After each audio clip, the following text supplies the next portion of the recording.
Hi, um, thanks for checking in with this screencast. My goal here is to give you a brief overview of why we're doing database research and how it might be helpful for finding sources that are going to be credible and relevant to your issue question. I wanted to start off with a quote from philosopher Daniel Dennett, and he had an interviewer ask him the question or pose the thought. I was thinking that perhaps philosophers are exactly what's needed right now. Some deep thinking about what is happening at this moment. And Dennett says, yes, from everybody. The real danger that's facing us is we've lost respect for truth and facts. People have discovered that it's much easier to destroy reputations for credibility than it is to maintain them. It doesn't matter how good your facts are, somebody else can spread the rumor that you're fake news. We're entering a period of epistemological murk, or we're entering a period of uncertainty about how we know what we know. So we're entering a period of epistemological murk and uncertainty that we've not experienced since the Middle Ages. And I thought that was a disturbing quote, and I also thought that I would have a hard time disagreeing with that. But I think one of the reasons we're covering the databases in this course is because we need to have a tool for getting us out of this epistemological murk and uncertainty. And I think the library databases are probably the best tool that we have for doing this. And one other reason for using the databases that I think is really valuable is the way that we search things tends to also distort the research that we find. And Google is especially pernicious in this way. So if you type into Google just the phrase, did the HOL, leading up to did the Holocaust, you're going to find results that show up with questions like, did the Holocaust really happen? So just by asking a question that you think is going to be unbiased and you're going to get results, you're already loading results that are leading in the direction of the Holocaust not even happening and creating a debate where there really shouldn't even be a debate in the first place. So Carol Cadwalader says, Google is not just a platform. It frames, shapes, and distorts how we see the world. And I think one of the purposes of the library databases is to give us tools for asking questions about research that is, it's not framing, shaping, and distorting how you see the world, but it gives you tools for framing your questions effectively as opposed to framing them in a way that's driven by marketing and by the number of searches that Google can drum up. So the databases are going to help get you out of the really market-driven research and into something that's framed and shaped in at least an academic way. And to start this process, you really need an issue question. And I wanted to go over briefly why issue questions are important. We talked about this a bit in class already, but what issue questions do is they help give you a goal or a purpose for when you're researching. So there's going to be thousands of articles that you're going to find. If you have an issue question, you can start to sort through which articles are relevant to your issue question, which articles are not. And that question will help keep you focused on the thing that you're trying to answer or the problem you're trying to address. It's easy to get lost in the amount of stuff in the databases. Also, issue questions are really what drives the process of becoming an expert in a field of academic study. So if you're becoming an ethicist scholar in philosophy, or you're becoming even a biologist, it's not just a process of memorizing all the facts in biology and then suddenly you're an expert. It's really more getting to know what are the debates that exist in that field of study and becoming well versed in the arguments around those debates. And those arguments are usually focused on issue questions. And as you get to know all the different points of view in response to the central issue questions in a field of study, that's how you become an expert. Gives you research direction and purpose. Answering the issue question is the point you're moving towards. Keeps you focused on the problem itself, so you know if you're getting sidetracked or if you're starting to ask other questions. You might keep track of those questions and they might be related, but don't allow yourself to research more than one or two closely related issue questions at a time. I think one of the main purposes is being able to connect ideas across your sources. So you're going to be reading research, and some of it's going to seem not connected to your question. You might be reading a news article about current events on one source, and you might be reading an argument directly addressing your issue question in another source. And your issue question helps bring those two sources together, so you can say, well, how does this current event here and the survey data here connect back to my issue question?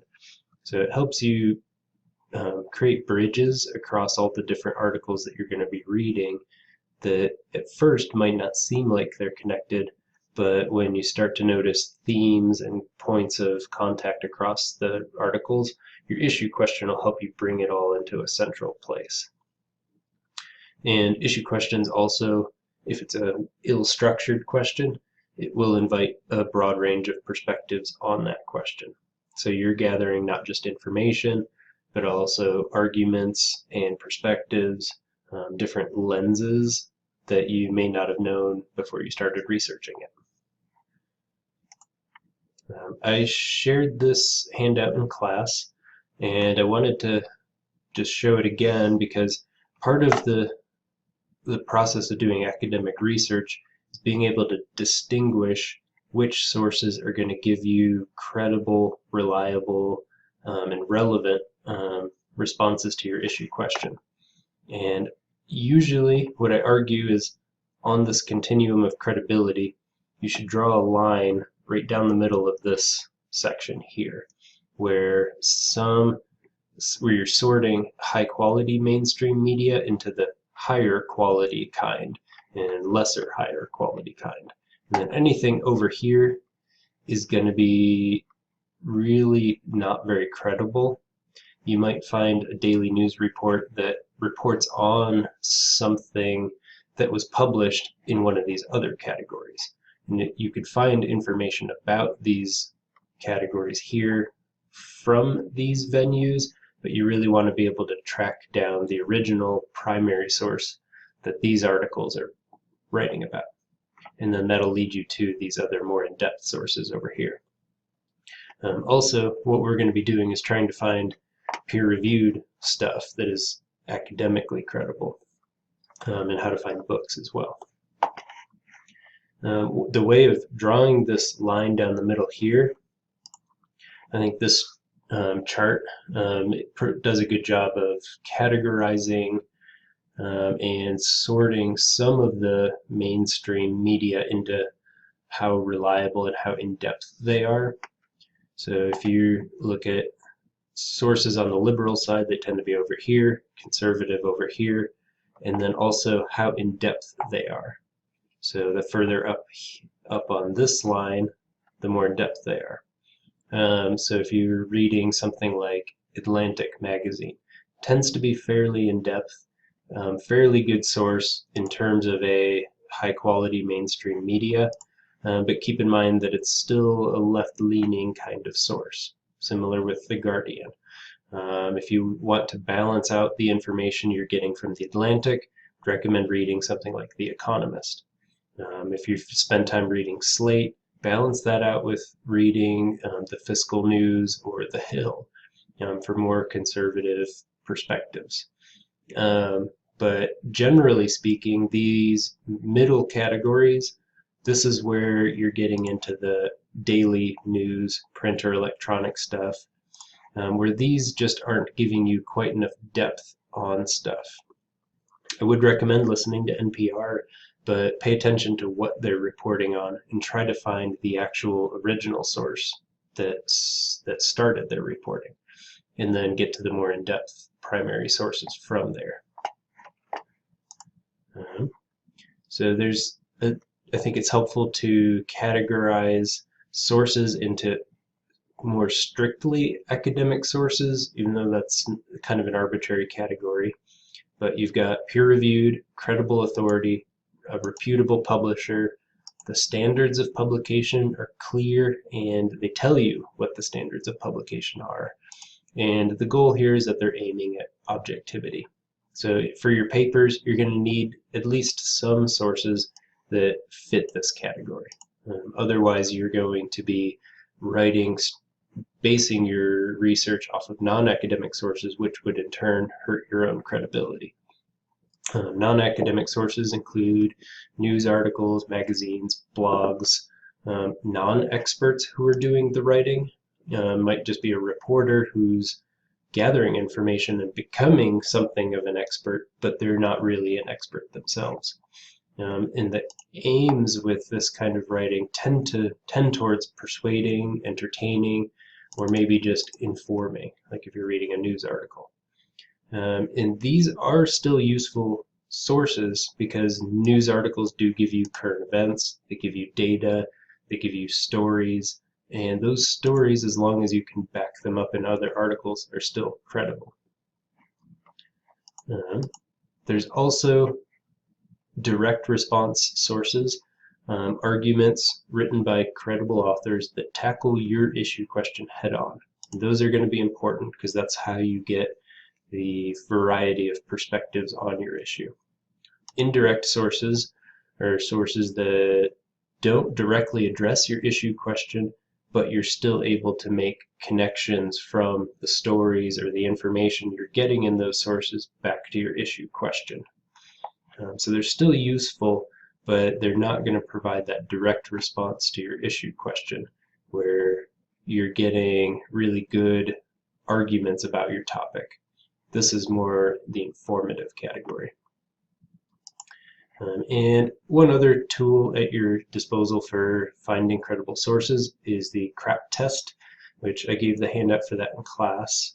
But this will help you determine how to evaluate your source for credibility. And keep in mind, if you're using a source as an indirect response source, your answers to the questions on the CRAP test, so is it credible, is it reliable, is it applicable, those should be dictated by how you're using the source. If you just want it for information, evaluate it in terms of the credibility of the information. If you really want a perspective on the argument, evaluate more closely the source of that perspective. Is the author credible? Are they reliable? Is the publisher really looking into how reliable their sources are? So keep in mind that when you use the CRAP test, the score you give each of your sources on how credible they are should be related back to your own purpose in using those sources. So the next step here is I want you to take a few minutes and in the D2L quiz, write out responses to these questions. Why do you think creating an issue question is an important step in academic research papers? And how will you go about ensuring that your sources are both academically credible and relevant? Thank you.